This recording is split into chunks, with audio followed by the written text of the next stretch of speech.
warahmatullahi wabarakatuh. Perkenalkan, nama saya Arsy Alfarisi dari D3 Perbankan dan Keuangan. Kali ini saya akan menjelaskan tentang konsep dasar auditing. Konsep dasar auditing merupakan suatu proses evaluasi dan pengumpulan data-data atau bukti-bukti temuan yang ada di perusahaan. Karena kenapa? Karena pada dasarnya auditing ini sangat diperlukan pada suatu perusahaan. Apakah memang perusahaan tersebut taat atau tidak dengan pedoman dan hukum yang berlaku. Kemudian ada 3 dasar audit. Pertama adalah audit laporan keuangan, audit operasional, dan audit kepatuhan. Fungsi dari audit ini merupakan agar melindungi aset di suatu perusahaan, meningkatkan efisiensi dan produktivitas, bukti taatnya hukum dan pedoman yang berlaku, dan terakhir menjadi memberikan keyakinan pada pengguna laporan keuangan. Peran penting auditor di suatu perusahaan, dan apakah penting juga perusahaan tersebut adanya auditing. Tentu dua-duanya sangat penting, karena kenapa? Pada dasarnya auditor ini akan mengevaluasi hal-hal ataupun temuan-temuan yang terjadi di perusahaan.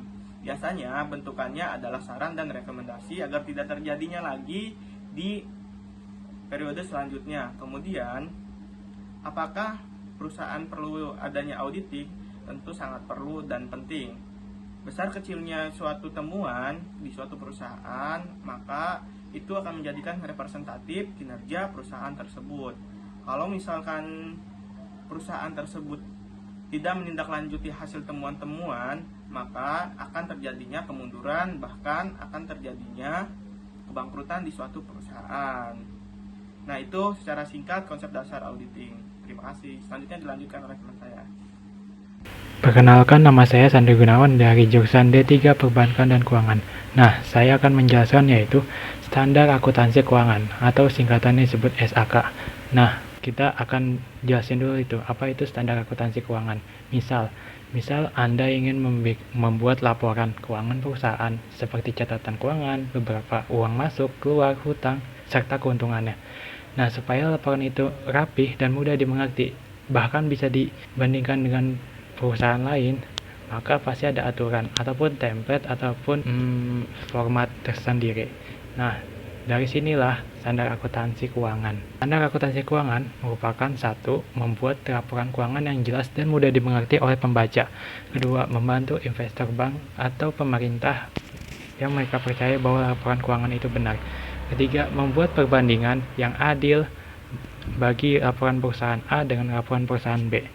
Selanjutnya, adapun jenis-jenis laporan standar akuntansi di Indonesia yaitu yang pertama, standar akuntansi di Indonesia yaitu ada pada Standar Akuntansi Keuangan atau SAK, merupakan standar akuntansi yang disusun oleh Dewan Standar Akuntansi Keuangan (DSAK) Ikatan Akuntansi Indonesia atau IAI berdasarkan konversi Standar Akuntansi Keuangan Indonesia. Digunakan dalam standar akuntansi keuangan ini biasanya digunakan untuk mengatur pencatatan, mengklarifikasikan, pengukuran dan pelaporan transaksi ekonomi pada entitas yang wajib disusun laporan keuangan berdasarkan PSAK.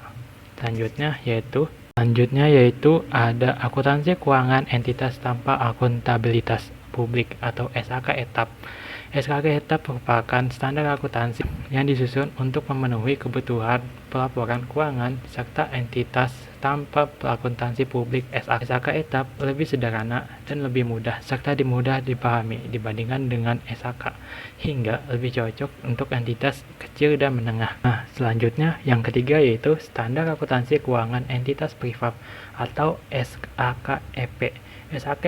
SAKEP merupakan standar akuntansi yang disusun untuk memenuhi kebutuhan pelaporan keuangan entitas privat. SAKEP memiliki kesamaan dengan SAK. Namun terdapat beberapa perbedaan yang disesuaikan dengan karakteristik entitas privat tersebut. Selanjutnya yaitu adalah standar akuntansi syariah. Standar akuntansi syariah ini atau SAS dibuat berdasarkan prinsip Islam atau prinsip dari agama Islam, wajib diterapkan oleh entitas syariah sesuai standar syariah.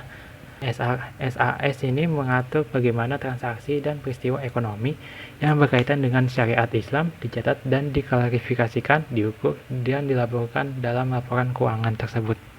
Selanjutnya yaitu yang kelima ada SHK EMKM atau entitas mikro, kecil, dan menengah. Fokus SHK ini pada UMKM dengan laporan keuangan yang sangat sederhana dan mudah dipahami. Dalam SHK ini hanya terdapat pokok yaitu laporan laba rugi, neraca, serta catatan keuangan sederhana lainnya.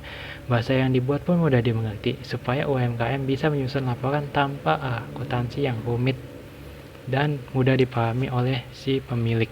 Dan terakhir yaitu adalah standar akuntansi pemerintah atau SAP. Disusun oleh Kementerian Keuangan untuk entitas publik dalam pencatatan dan pelaporan transaksi serta peristiwa ekonomi.